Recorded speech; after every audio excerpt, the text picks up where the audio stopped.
Yul Brynner stood motionless beneath the flickering torchlight on the Louisiana bayou set of the Buccaneer, watching Anthony Quinn prowl the marshy ground like a caged predator whose directorial authority had convinced him that volume and physical intimidation could break men who commanded respect through silence rather than noise, knowing that some territorial disputes could only be settled through demonstrations that revealed the difference between manufactured dominance and authentic power that operated according to principles forged through experiences where hesitation meant more than wounded pride or damaged career prospects.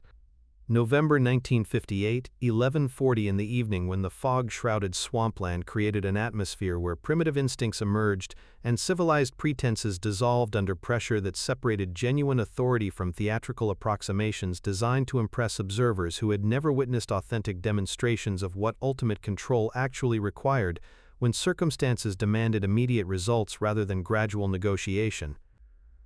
If you're fascinated by untold stories where Hollywood's most primitive forces collided with surgical precision that could destroy manufactured dominance through methods that left no room for recovery or face-saving explanations, subscribe for more hidden encounters, where legendary reputations were established through moments of violence that industry observers preferred to forget rather than analyze too closely.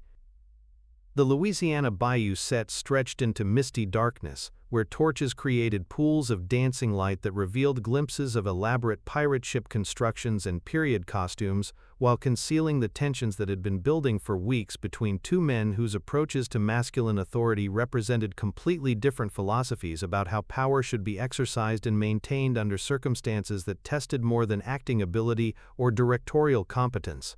Anthony Quinn commanded the night shoot with the kind of raw energy that made everyone on set understand that his authority extended far beyond normal professional boundaries into territory where physical presence and vocal intimidation established hierarchies that could not be challenged through diplomatic methods or union grievances filed with studio executives who preferred to avoid confrontations that might disrupt production schedules or create publicity problems. At 43 years old, Quinn possessed the kind of primitive magnetism that came from men whose life experiences had included genuine hardship and physical challenges that most Hollywood performers never faced outside carefully controlled action sequences where stunt coordinators ensured that violence remained theatrical rather than authentic and consequences could be edited rather than lived with permanently. His directorial style emphasized raw emotional truth that he believed could only be achieved through methods that pushed actors beyond their comfort zones into territory where genuine reactions emerged rather than polished performances that satisfied audiences but lacked the kind of brutal honesty that separated memorable films from forgettable entertainment designed to generate profits without challenging anyone's assumptions about what authentic human experience actually required. But Quinn's approach to extracting authentic performances had increasingly focused on Yul Brynner as a target whose controlled discipline and aristocratic bearing represented everything that Quinn associated with artificial Hollywood sophistication that concealed weakness beneath carefully maintained facades that crumbled when tested by men whose authority was based on authentic rather than manufactured dominance. "You're too clean, Brynner," Quinn announced during the latest in a series of increasingly personal critiques that had been delivered under the guise of directorial guidance but carried undertones that suggested deeper resentment about the kind of effortless authority that Quinn believed needed to be tested through methods that most men couldn't survive without revealing limitations that careful image management normally concealed from public scrutiny.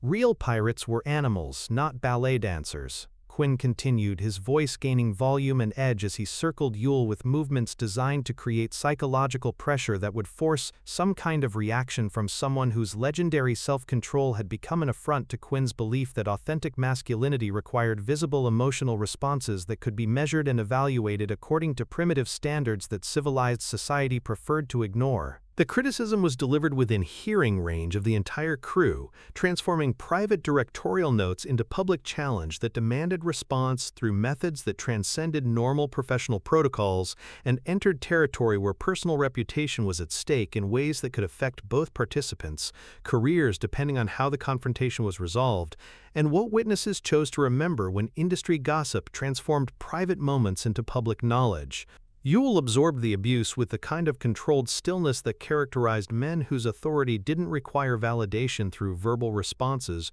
or physical demonstrations that might provide satisfaction for attackers whose own insecurities drove them to seek reactions that would prove their ability to affect opponents who seemed immune to normal methods of intimidation or psychological manipulation.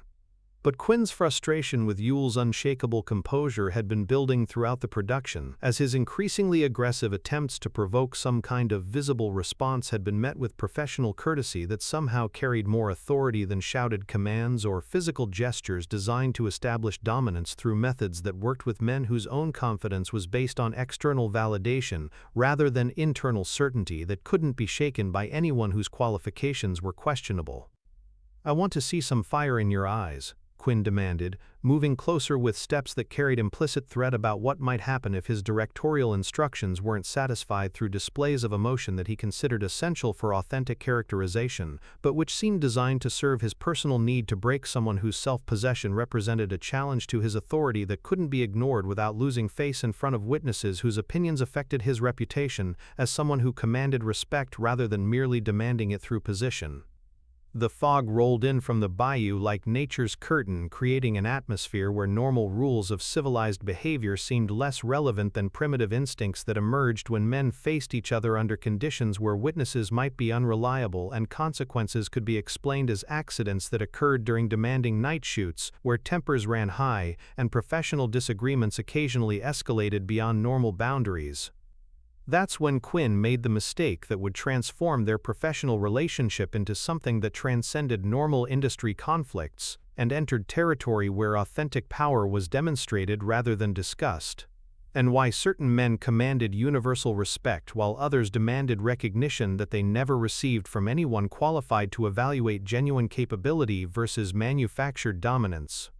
"Maybe you need some encouragement," Quinn snarled, his right hand moving toward Yul's shoulder with obvious intention to deliver the kind of physical contact that would either provoke the reaction he'd been seeking or establish his dominance through methods that left no room for diplomatic interpretation of what had occurred during moments that witnesses would remember differently depending on their own interests and loyalties. But before Quinn's hand could make contact, something fundamental shifted in the bayou atmosphere that made everyone present suddenly aware that they were witnessing the kind of demonstration that separated authentic authority from manufactured intimidation through methods that couldn't be faked or approximated by men whose qualifications were based on reputation rather than capability that had been tested under circumstances where mistakes carried permanent consequences. Yul's movement seemed to violate normal physical laws, not the flowing precision that characterized martial arts demonstrations, but the explosive efficiency that emerged when survival instincts overcame civilized restraints and circumstances demanded immediate results that would establish hierarchies through methods that left no room for subsequent challenge or negotiation about who possessed ultimate authority when situations required decisive action rather than prolonged discussion.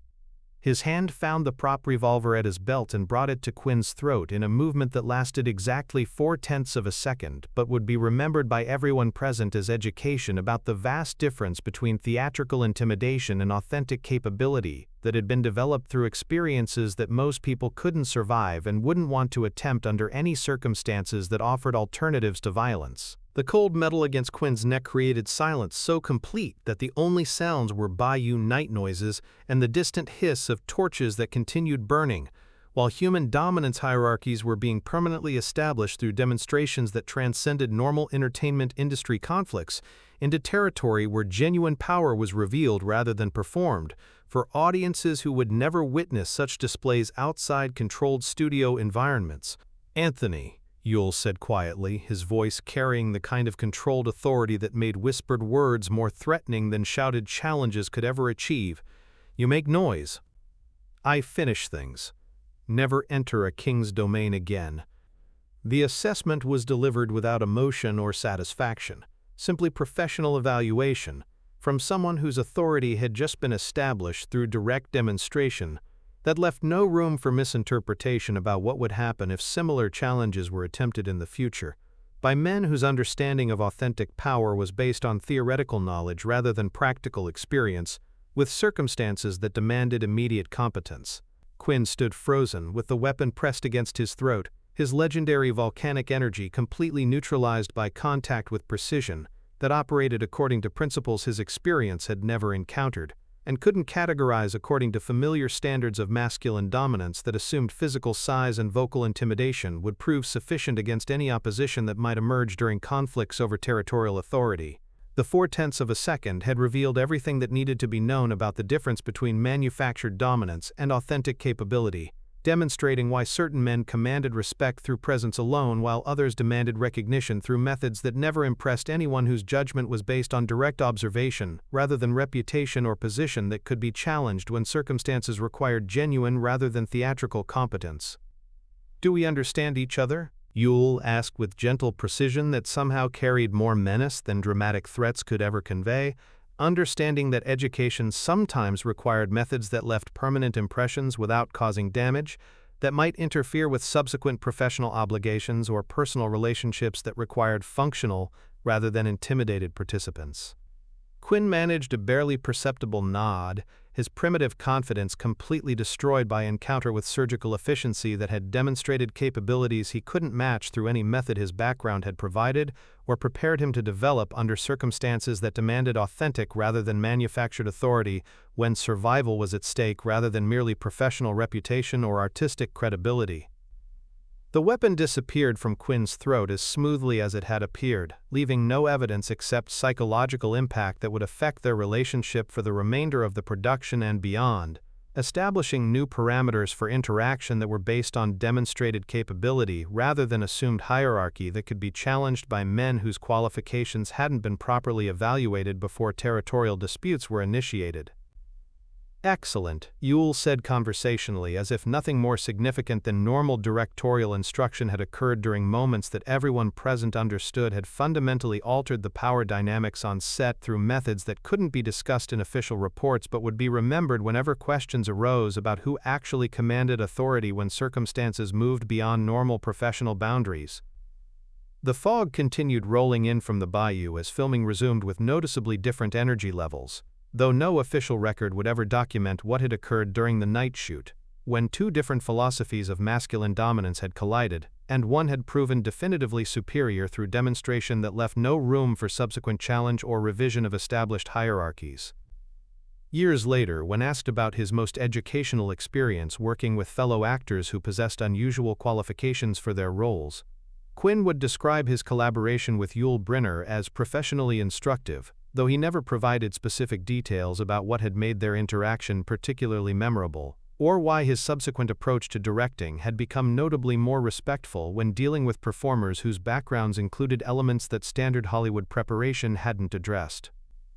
Some actors bring capabilities to their roles that go beyond normal training, Quinn would explain to interviewers who were curious about his evolving perspective on authentic performance versus theatrical approximation, and recognizing the difference between what someone appears capable of and what they can actually accomplish when circumstances require genuine competence rather than convincing performance is essential for any director who wants to survive in situations where real authority matters more than position or reputation. But those who witnessed the Louisiana bayou encounter understood that they had seen something that revealed fundamental truths about the nature of authentic power and why certain demonstrations left permanent impressions that affected all subsequent interactions between men whose capabilities had been measured through methods that transcended normal entertainment industry standards and entered territory where genuine respect was earned rather than demanded through position or manufactured intimidation that crumbled when tested by authentic authority. Power was not always loud. Sometimes it whispered, and in that whisper, empires fell and kings were born.